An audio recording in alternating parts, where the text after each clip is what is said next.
Good morning, everybody. Good morning. Good morning. Happy Monday. Brand new week. Feeling all right. Feeling all right. Um, let's get right into it then. Memory verse, reflection verse of the day, Proverbs 3, 5 through 6. Trust in the Lord with all thine heart and lean not unto thine own understanding. In all thy ways acknowledge him, and he shall direct thy paths. Period, point blank. In a nutshell, trust God, and he'll guide you along the way. Trust God with everything in you, and he'll guide you along the way. So, to start with a more of a breakdown, right? The first sentence or phrase is trust in the Lord with all thine heart, right? Notice it says trust in the Lord with all thine heart and not trust in your heart. Um, there's a difference. There's a huge difference. Uh, Jeremiah said that the heart is deceitful above all things and desperately wicked. Who can know it? So if the heart is desperately wicked above all things, who can know it? Why would you trust in it? If you don't know, how it's going to lead you, where it's going to lead you, but you know that it's deceitful and you know that it's wicked, uh, that should tell you enough right there not to trust in your heart. A lot of times people say, "I'm just following my heart," and following your heart will bring you, to your doom quicker than anything else. They say the road. I don't know. I don't think that is biblical, but it could be on the verge of biblical when it says the road to hell is paved with good intentions. You intend to do the right thing, or you meant it for well, or whatnot, but that's not always how it works out. So again, trust in the Lord with all thine heart, and lean not onto your own understanding. And even being able to trust in the Lord with thine own heart means that you have to take your heart uh, and make it submit to God, because deceit by nature doesn't submit to God. Deceit goes against the grain of God. Deceit uh, is the opposite of honesty, and God is an honest God. He's a truthful God, right? But if the heart is deceitful above all things, more deceitful than anything else, then that's another reason not to trust in it. But you have to train it so that you can trust in the Lord with your whole heart. You have to train. You have to beat it into submission. Um, and you do that with the Word of God by keeping to submerge yourself within the Word of God, immerse yourself within the Word of God, so that your thinking starts to line up with God's thinking. It'll never line up completely. If it ever did, then we wouldn't need God.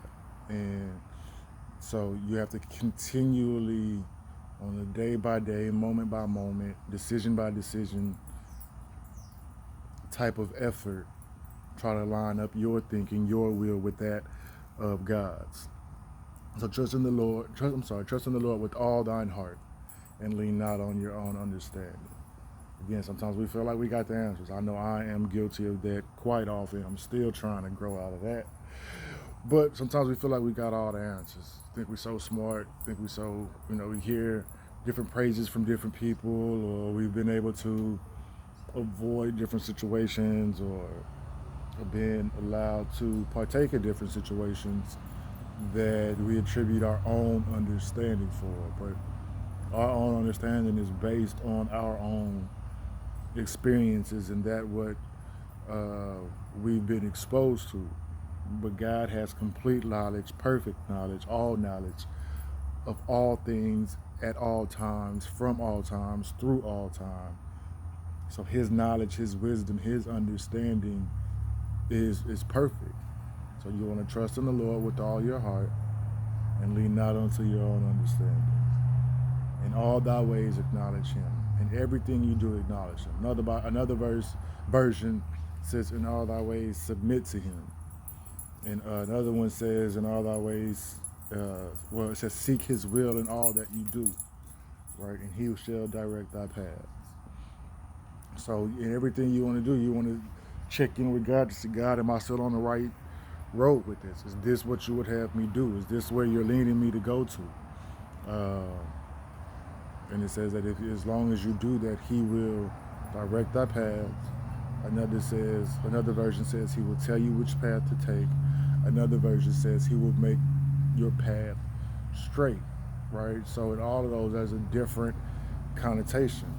He shall direct thy paths, right? He should tell you which path to take. So those two are pretty much the same. But the other one, it says he will make thy path straight, right? So there's a difference in a straight path and a crooked path, or a straight path and a bumpy path.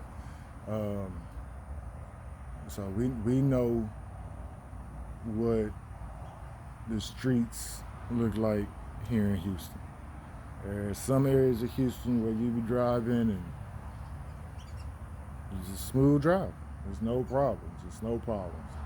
But then there's some streets you turn on and it's a pothole here, pothole there, pothole everywhere. You know what I'm saying? And there's a difference between riding on those streets and riding on the straight streets.